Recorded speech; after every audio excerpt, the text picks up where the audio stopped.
are you? Are you like some special forces guy or something? I'm just a cook. Oh my god, we're gonna die. Movie buffs love to ask, was that film actually good, or did I just watch it at age 12?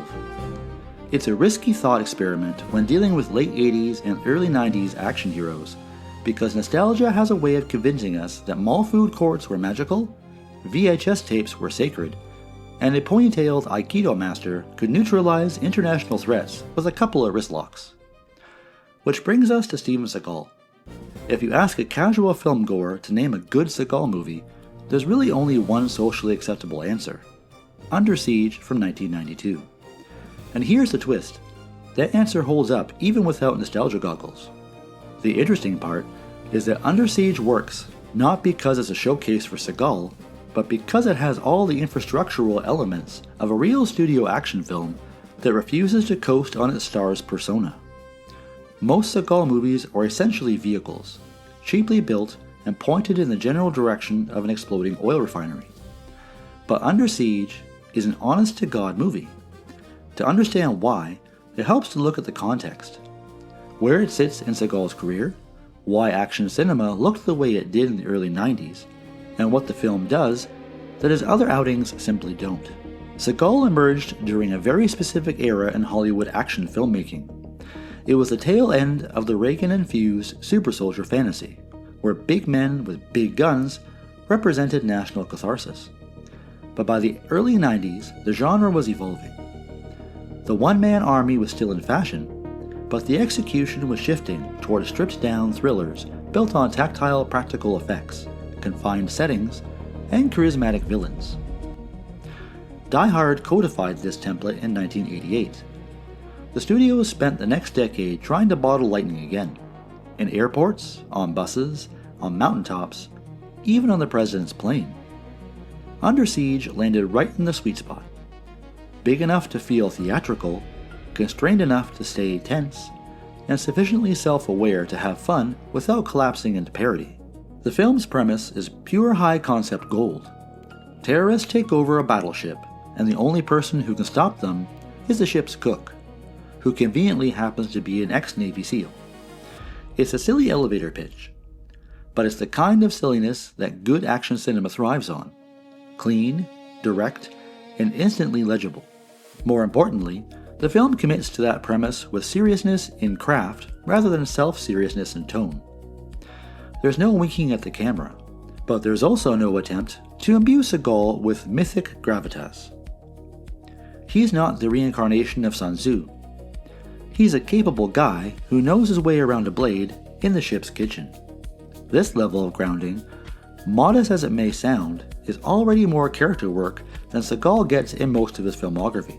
But the real magic trick of Under Siege is that it surrounds Seagal with people who can act him under the table without breaking a sweat. Tommy Lee Jones, sporting fringed leather and a rock star sneer, delivers one of those "I'm having a blast" villain performances that makes you wonder if he wandered in from a different, better movie. Gary Busey cross-dresses, mutinies, and chews scenery like it's made of nicotine gum. These performances add flavor, texture, and unpredictability. They turn the film into a legitimate thriller rather than a martial arts demonstration video. And then there's the director, Andrew Davis, who would go on to make The Fugitive the following year. Davis approaches Under Siege with a craftsman's sensibility. Action scenes are spatially legible, the geography of the ship is clearly established, and the tension is built through pacing rather than constant bombast. You always know where Ryback is in relation to the terrorists, what's at stake, and how the environment shapes the fight. This may sound like action filming 101, but it's exactly what most of Seagal's later direct-to-video career lacks: clarity, rhythm, and professional filmmaking. Once Seagal moved into the realm of muddy digital cinematography, body doubles, and recycled stock footage, the sense of physicality disappeared. Under Siege reminds you how important it is to feel the weight of a fight, the steel of a corridor, the clang of metal under stress. There's also something to be said for how Under Siege balances tones. It's violent but not gratuitous, It's patriotic without being jingoistic. Seagal is reserved but not yet veering into self-parody. And crucially, it's fun. The fun comes largely from the villains, who treat the takeover of a battleship like an excuse to perform arena rock. Jones in particular understands that Die Hard style action requires villainy as spectacle. My goodness. Dahmer. Why didn't you hire this person? I don't know what his price would have been, but it would have been worth it.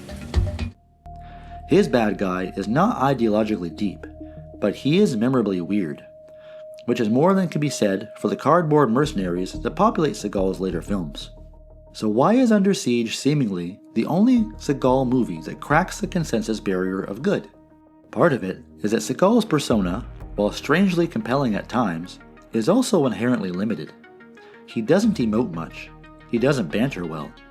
His fighting style is short-range joint manipulation, which is fascinating in a dojo, but not inherently cinematic unless you shoot it very well. His films rarely play to his strengths, which are silence, precision, and mystery, and instead try to position him as a philosophical warrior poet, which is where the cracks show.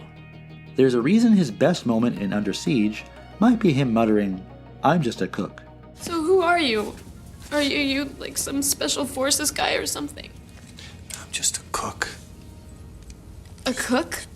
Just a lowly cook. Oh my god, we're gonna die. And then stabbing someone with a paring knife. The film smartly underplays him, using his flatness as a contrast to the flamboyant villains. Then there's the matter of production value. When people say Under Siege is Seagal's only good movie, they're often knowingly or not talking about budget. The film was made at a time when studios still invested in mid-tier action movies aimed at broad theatrical audiences. Sets were practical. Miniatures and pyrotechnics were used instead of CGI. Extras filled the frame. Compare that to the green-tinted, digitally noisy world of Seagal's later output, where geography is unclear and fights are cut like insurance fraud videos. Watch something like Attack Force from 2006, and it's almost surreal. Dialogue badly dubbed, story re-edited after the fact. Seagal seemingly teleported between locations. In that landscape, Under Siege looks like heat. Cultural context also matters.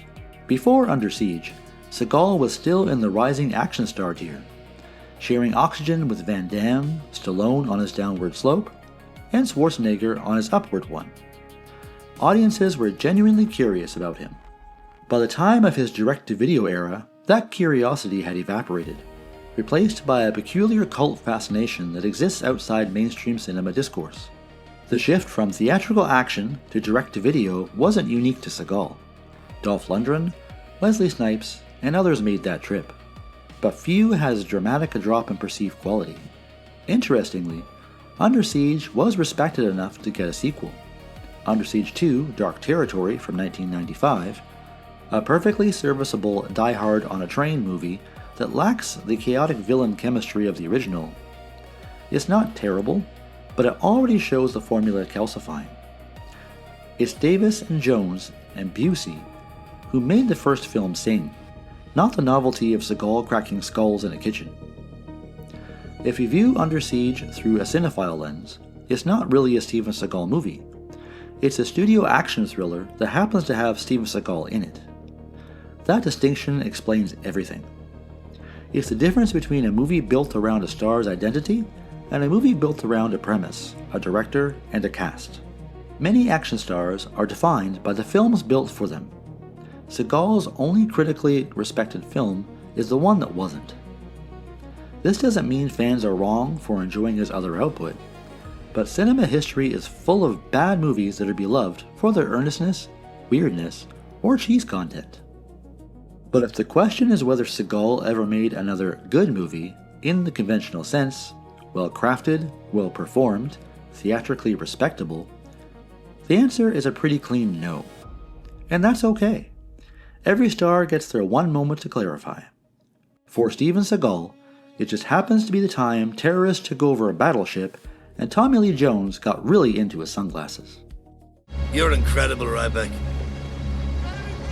It's a shame you're not cooking for us.